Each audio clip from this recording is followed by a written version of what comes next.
Here we go, back with the third and final part of this domination series, and today we're going to focus on the attacking side of things. So the last two videos, the first one was about the squad and badges.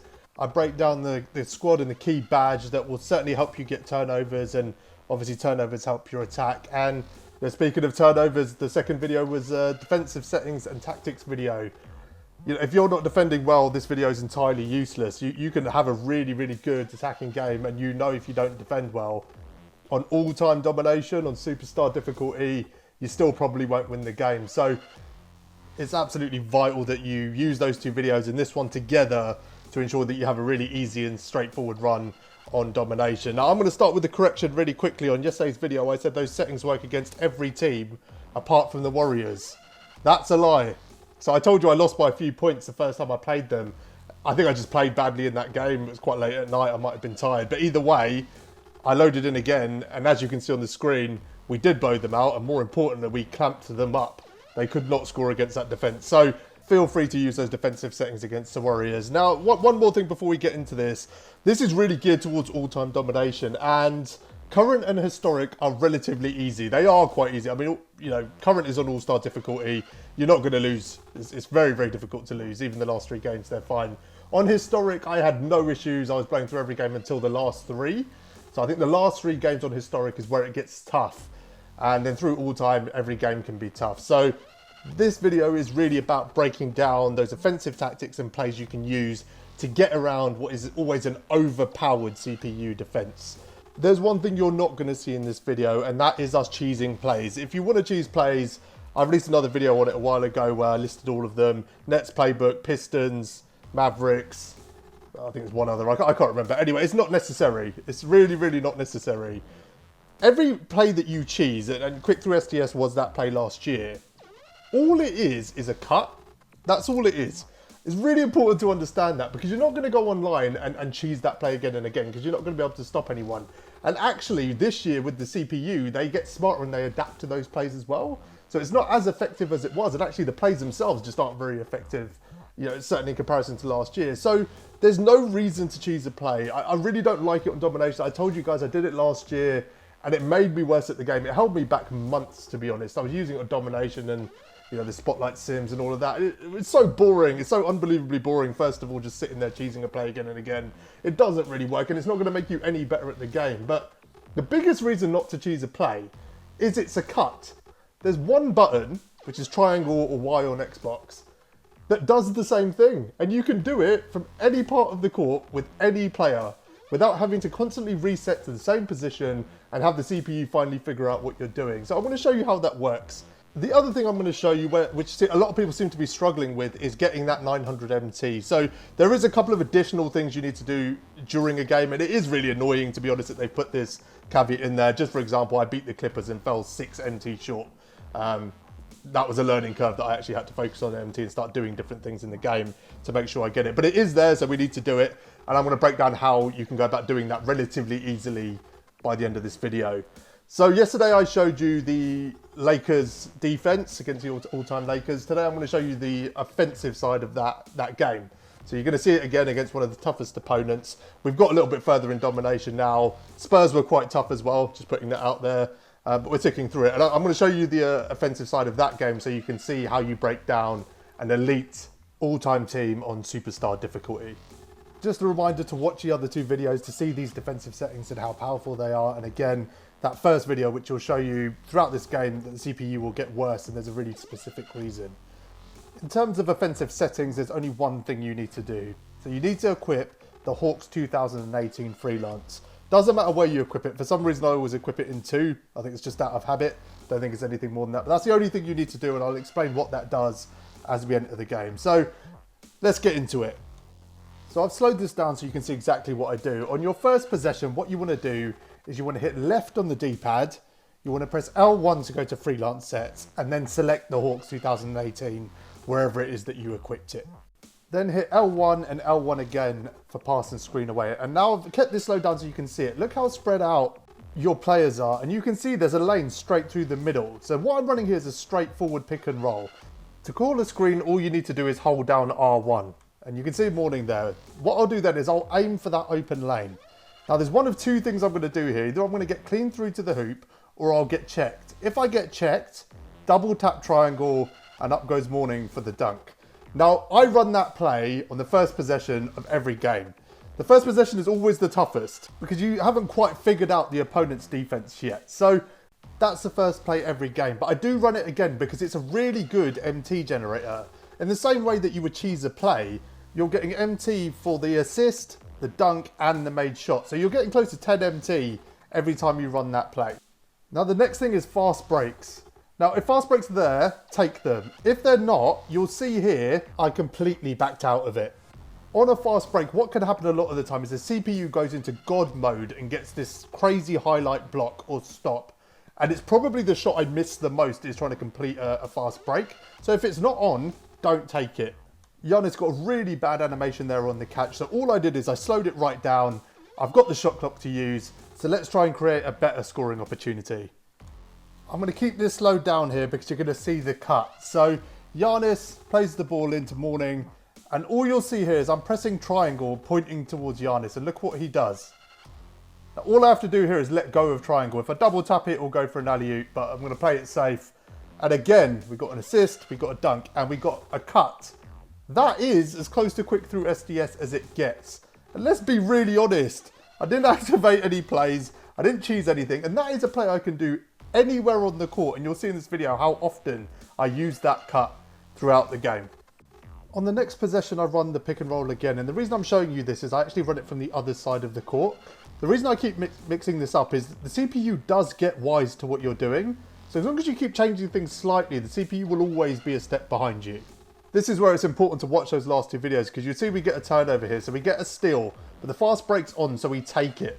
So we just got MT for the steal, we got MT for the assist, we got MT for the fast break and the dunk. That's how you build up MT throughout these games. On this next possession, I want to talk about something really important. So you can see throughout this possession that we're actually having a tough time. I set the pick and roll and it doesn't work. It basically collapses. So what I do is I just get it to someone who's open so we don't lose the ball. I don't force the play through. Now all I do is a reset. This time I use Stockton for the cut. And it's basically the reverse Giannis this time assisting on the play.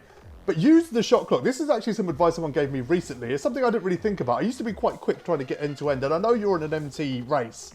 But you've got to use the shot clock. If you know you're going to take a bad shot, bail out of it. Chances are you've probably got more than half the shot clock left. So just reset and go again. Now the next thing is the rim run. So I hit pass and screen away here. And all I'm going to do is hit down and left or down on the right stick. It'll create a step back or behind the back. And then you basically rim run and try and finish strong. Now you can see that went in. So we got the MT for the score. But we also got a free throw, which as you know, you have to get 900 MT. So free throws are really important. So the rim run will more often than not either get you a foul, it will get you a bucket, or it will get you an and one. All of those things are useful to us. So I'm just going to show you again here where I don't get fouled. Again, just a step back and up to the rim, no issues. That was on the very next play. So this is actually a tactic I use probably more than anything else, but I try not to use it against stronger teams and especially stronger perimeter defenders. I'll use it against weaker teams and I'll use it against benches in games like this. So it's going to be your bread and butter. You've got to learn that animation. It's really not difficult. It's really, really super easy to learn. Like I said, you're either pressing down and left or just down on the right stick and you'll get a step on your defender. Just practice it in freestyle, but it's really, really powerful in domination. It's, you know, when you get a mismatch, like I played the Rockets and Harden just couldn't stop it at all. You know, he's just not a good enough defender. So I just ran that play again and again and it basically got me the win and the MT that I needed. So those are the three main plays. So you're going to rely on the pick and roll, you're going to rely on the cut, and you're going to rely on behind the backs and step backs to beat your man and get ahead of him. That's all you really need to do. You'll probably get the free throws you need. If you're not getting the free throws you need late in the game, just start rim running. Like run at the defender and just hope for a foul animation. Or if the game's close, they'll tend to start fouling anyway.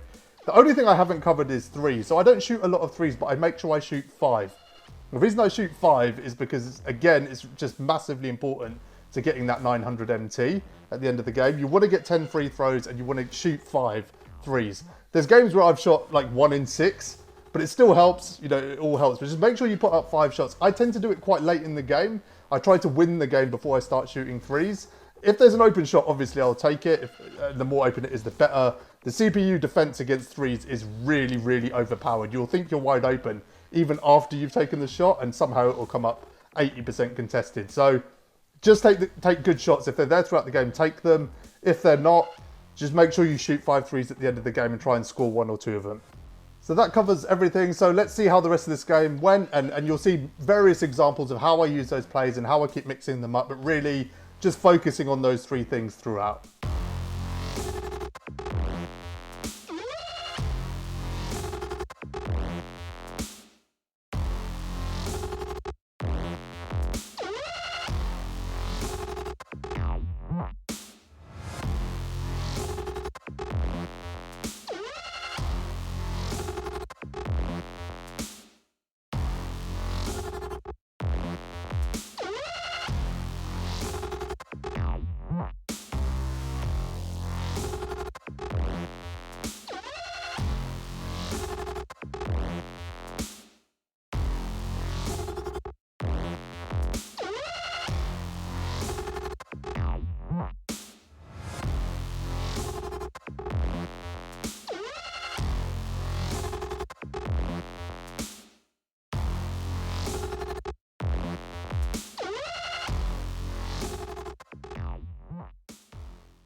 Now I'm going to stop it here because I take a 3 here, as you'll see in a second, and then I check what I've got left to do. So it's really important you keep an eye on what you need for the MT requirements.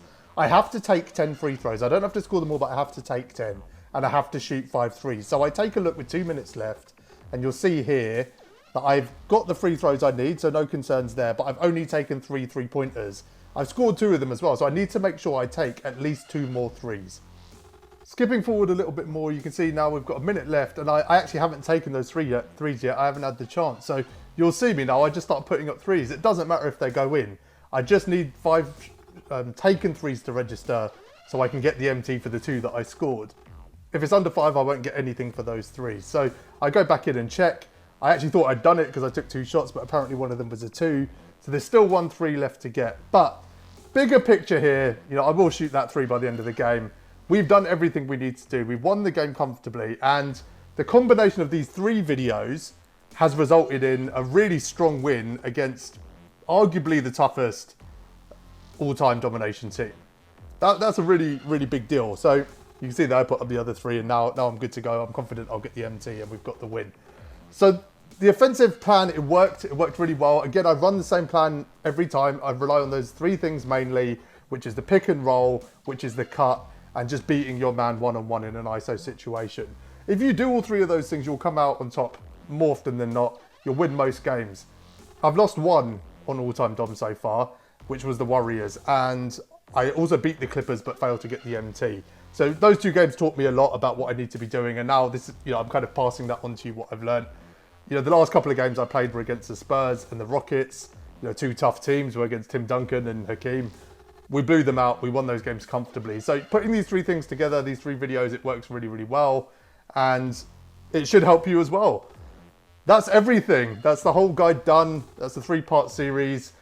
Use all of the things. If you're struggling in one particular area, obviously if you're amazing at everything, you don't need to worry about it. But if you're good at 2 of those things and maybe not one other, I hope this video helps you. And if you're struggling across the board, I hope all 3 videos help you.